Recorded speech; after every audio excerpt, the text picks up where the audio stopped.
Hezkuntza, enplegua, industria eta berrikuntza. Horiek izan dira gaur Eusko Alderdi Jeltzaleak zabaldu nahi izan dituen mezuen zutabeak. Bilbon, Egiko gazteekin egin duten ekitaldian, Kongresurako hautagai bizkaitarrak gazteei esan die, eurena denari eusteko, Alderdi Jeltzaleari botoa emanez, autogobernua defendatuz eta ondorioz osasun sistema hobearen, ongizatearen eta hezkuntza sistema hobearen alde eginez. Hautagaiak Eusko Alderdi Jeltzalearen programari erreferentzia egin dio, enplegu alorrean hainbat ekimen konkretu jasotzen direlako.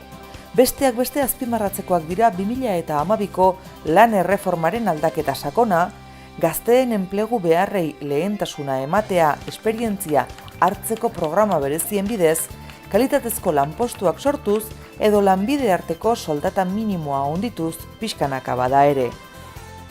Baina gero zer gertatzen da, politika batzuk egiten ahalegintzen gara kompetentzian duguzelako bekak esate baterako. Euskadi da autonomi elkargo bakarra, bekak, bere kabuz, ateraleik esanak. Eta zer egiten dago Espainiako gobernuak errekurritu. Eta zergaitik errekurritu, eurenak modukoak ez direlako. Guk lehenengo eskumena daukagu.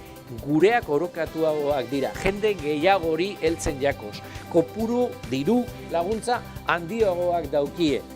Zergaitik errekurritu, jendea txarrago egon daiten, gero nok aldatzen dau abotza Madrilen.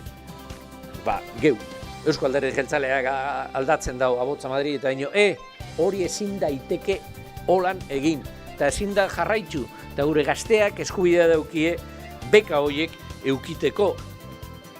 Goizean ere industria eta enplegua, ekonomia izan da ardatz nagusia Gipuzkoan, Eibarren egin den ekitaldian. Bertan, Kongresurako hautagaiak Joseba Agirretxeak hemen egiten denaren aldeko hitzak izan ditu.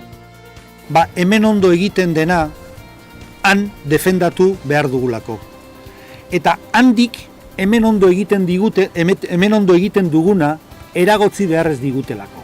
Arantxa Tapia ekonomiaren garapen eta lehiakortasunerako diputatuak berretsi egin du langilego osoaren eta Euskadiko ehun ekonomikoaren alde egiteko Eusko Alderdi Jeltzaleak irmoki hartuta duen konpromisoa.